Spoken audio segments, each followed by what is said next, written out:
Hello जी प्यारे बच्चों, कैसे हैं आप लोग। मुझे उम्मीद है कि आप सब बहुत ही अच्छे होंगे और अपने एग्जाम की तैयारी बहुत ही अच्छी तरह से कर रहे होंगे। तो आज मैं लेके आई हूँ आपके लिए मानव में शुक्राणु। इस टॉपिक से क्या होता है, 12th क्लास में 2 मार्क्स क्वेश्चन, 5 मार्क्स क्वेश्चन और क्या होते हैं, हमारे ऑब्जेक्टिव क्वेश्चन भी बनते हैं। मानव का शुक्राणु आपसे 2 मार्क्स में भी पूछता है, 5 मार्क्स में भी पूछता है और क्या होता है, हमारे ऑब्जेक्टिव क्वेश्चन भी इससे पूछे जाते हैं। तो आज आपके सारे क्वेश्चन क्लियर हो जाएंगे। अगर आपसे 2 मार्क्स में पूछेगा तो भी बन जाएगा, 5 मार्क्स में पूछेगा फिर भी बन जाएगा, और ऑब्जेक्टिव क्वेश्चन भी इससे जितने बनते हैं मैं सारे आपको बता दूंगी। तो चलो हम देखते हैं हमारा मानव में शुक्राणु। तो देखो ये है हमारा, क्या है, ये एक शुक्राणु है। ये क्या है, हमारा एक शुक्राणु है, इंग्लिश में बोले तो स्पर्म है। तो आज आपको सारा चीज़ पता चल जाएगा कि शुक्राणु का निर्माण कहाँ होता है, एक अंडे में एक बार में कितने शुक्राणु प्रवेश करते हैं, ठीक है, शुक्राणु अगुणित होता है या द्विगुणित होता है, एक दिन में कितने शुक्राणुओं का निर्माण होता है, हर एक बात आपको यहाँ पे पता चल जाएगा। तो चलो स्टार्ट करते हैं हमारा, ठीक है। ये देखो, ये हमारा क्या है, एक शुक्राणु है। चलो अब ये शुक्राणु का निर्माण कहाँ होता है, तो देखो ये हमारा है मेल रिप्रोडक्टिव सिस्टम, यानी कि हमारा क्या है, नर जनन तंत्र, ठीक है। अब देखो ये नर जनन तंत्र के इन सब के इसके पार्ट के नाम लिखे हुए हैं, ठीक है, इस सर के भाग के नाम लिखे हुए हैं, ठीक है। अब देखो हमें ये जानना है कि जो शुक्राणु होते हैं वे कहाँ उपस्थित होते हैं या उनका निर्माण कहाँ होता है। तो नर जनन तंत्र में देखो 2 वृषण पाए जाते हैं। यहाँ पे लिखा भी हुआ है कि क्या है, 2 वृषण पाए जाते हैं, एक ये रहा वृषण और एक ये रहा, ठीक है। अब देखो तो जो हमारे मतलब शुक्राणु यानी कि स्पर्म का जो निर्माण होता है वो वृषण में ही होता है। यानी कि देखो ये जो हमारा वृषण है इसी में क्या होते हैं, हमारे शुक्राणु उपस्थित होते हैं। हमारे वृषण में ही क्या होते हैं, शुक्राणु उपस्थित होते हैं, ठीक है। अब आपको दिख रहा होगा। तो अब तो आपको इतना पता चल गया कि शुक्राणु का निर्माण कहाँ होता है, तो वृषण में होता है। अगर ऑब्जेक्टिव क्वेश्चन पूछता है कि शुक्राणुओं का निर्माण कहाँ होता है, तो कहाँ होता है, वृषण में। आपका ऑप्शन रहेगा वृषण, आप लगा करके आएंगे, ठीक है। इंग्लिश में वृषण को टेस्टिस कहते हैं। चलो अब आगे देखते हैं हमारा। अब ये है हमारा क्या है, स्पर्म यानी कि शुक्राणु। ये हमारा क्या है, स्पर्म है। अब हम यहाँ पे जानते हैं कि इसके कितने भाग होते हैं और इसके सारे भाग के क्या काम होते हैं। अब ये है हमारा एक स्पर्म, क्या है, ये एक स्पर्म है। ये देखो इसके 4 भाग होते हैं, ठीक है। सबसे ऊपर वाला भाग ये होता है इसका, यहाँ तक इसका सबसे ऊपरी भाग, जिसको हेड बोलो या शीर्ष भाग बोला जाता है, ठीक है। इसको हेड या शीर्ष भाग भी बोला जाता है, ठीक है। अब आता है इसका मिडिल पेज, यहाँ से लेकर के ये इसका मिडिल भाग होता है, यानी कि मध्य भाग,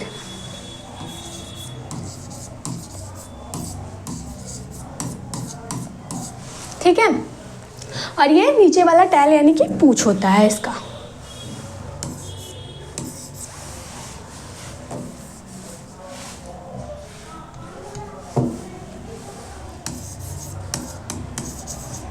ये होता है इसका नीचे वाला भाग जिसको पूंछ कहते हैं, ठीक है।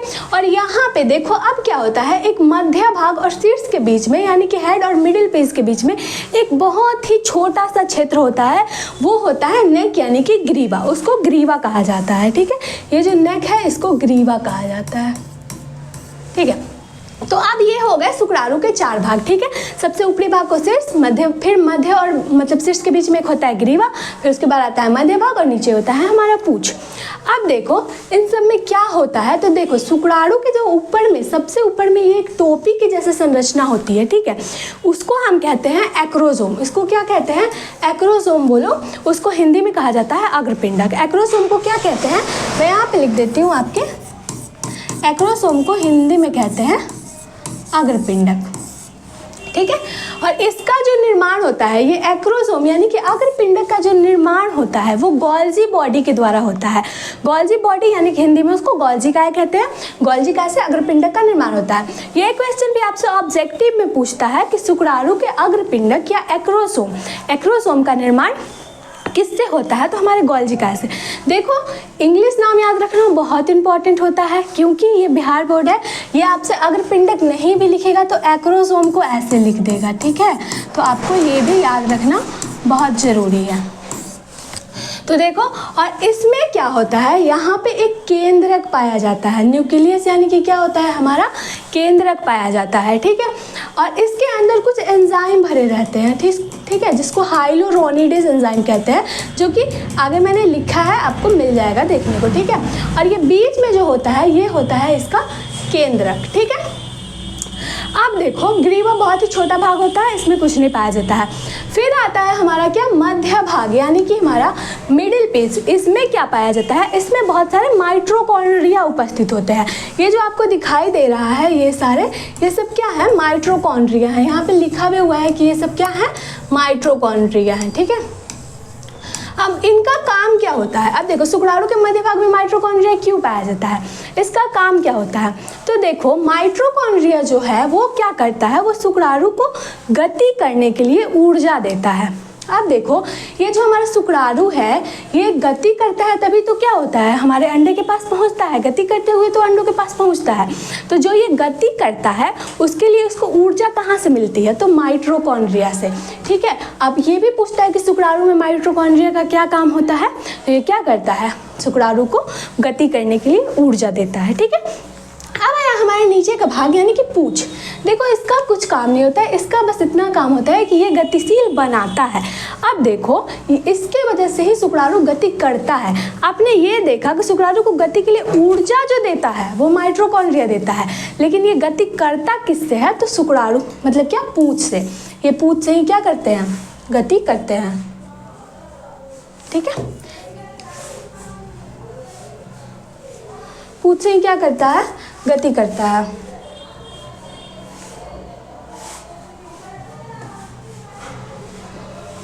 ठीक है, तो अब तो आपको पता चल गया कि इसके ऊपरी भाग को क्या कहते हैं, इसके ऊपरी भाग को शीर्ष कहते हैं। उसमें क्या होता है, एक न्यूक्लियस यानी कि केंद्रक उपस्थित होता है। फिर आता है बीच में हमारा मध्य भाग। मध्य भाग में माइटोकॉन्ड्रिया होता है जो शुक्राणु को गति के लिए क्या करता है, ऊर्जा उत्पन्न करता है। और फिर नीचे वाला भाग है हमारा पूंछ, ये क्या करता है, ये गति करने में मदद करता है बस, ठीक है। इसका आगे कोई काम नहीं होता है। अब यहाँ पे आप देखो तब आपको समझ में आएगा यहाँ पे कि देखो यहाँ पे एक अंडा है और आते कितने, बहुत सारे शुक्राणु आते हैं, ठीक है। एक बार में बहुत सारे शुक्राणु आते हैं अंडे के पास में। लेकिन देखो मैंने आपको यहाँ पे अभी क्या बताया कि इसका काम होता है बस कि ये क्या करता है, शुक्राणुओं को अंडे तक ले जाता है और ये इसके लिए क्या करता है, ऊर्जा उत्पन्न करता है। अगर शुक्राणु अंडे के पास पहुँचता है उसके बाद से इतने पार्ट का उसका कोई काम नहीं होता है। अंडे में जो होता है वो शुक्राणु का सिर्फ अग्रभाग ही प्रवेश करता है। अब देखो क्या होता है कि अंडे के पास जब शुक्राणु आता है तब क्या होता है कि ये जो शुक्राणु का सबसे ऊपरी भाग होता है एक्रोसोम, इसमें एक छिद्र हो जाता है, ठीक है। यहाँ पे क्या होता है, एक छिद्र हो जाता है और इसमें से जो एंजाइम भरा होता है इसके अंदर, ये जो एंजाइम होता है ये एंजाइम निकलता है और अंडाणु की जो झिल्ली होती है उसको क्या करता है, तोड़ देता है।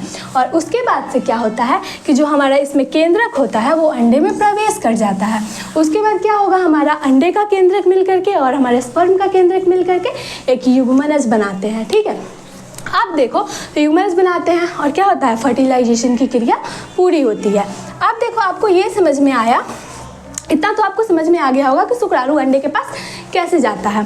अब देखो एक दिन में जो शुक्राणुओं का निर्माण होता है वो एक दिन में करीब 200 से 300 मिलियन शुक्राणुओं का निर्माण होता है, ठीक है।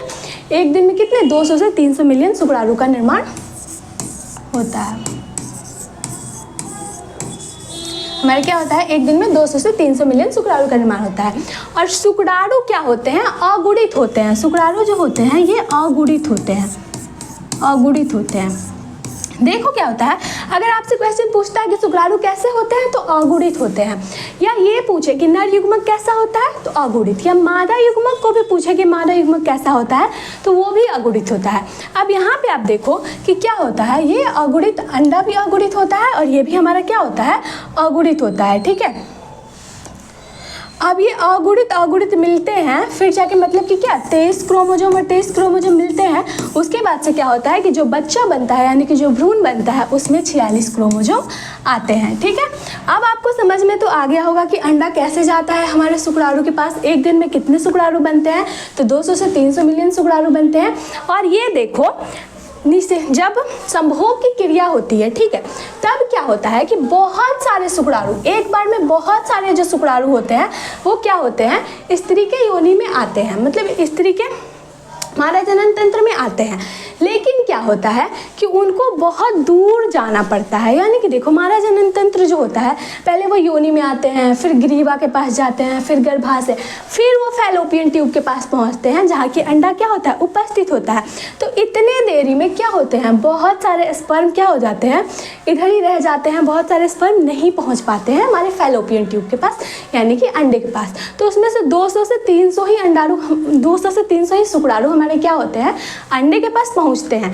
लेकिन अंडे का निषेचन एक ही शुक्राणु से होता है। तो ये आपका क्लियर हो जाना चाहिए कि एक बार में एक ही शुक्राणु एक अंडे में प्रवेश करता है। ठीक है, एक बार में क्या होता है, एक ही अंडाणु क्या हो सकता है, अंडे में प्रवेश हो सकता है। ठीक है, तो अब आपको समझ में आ गया होगा शुक्राणु के सारे पार्ट के काम क्या होते हैं।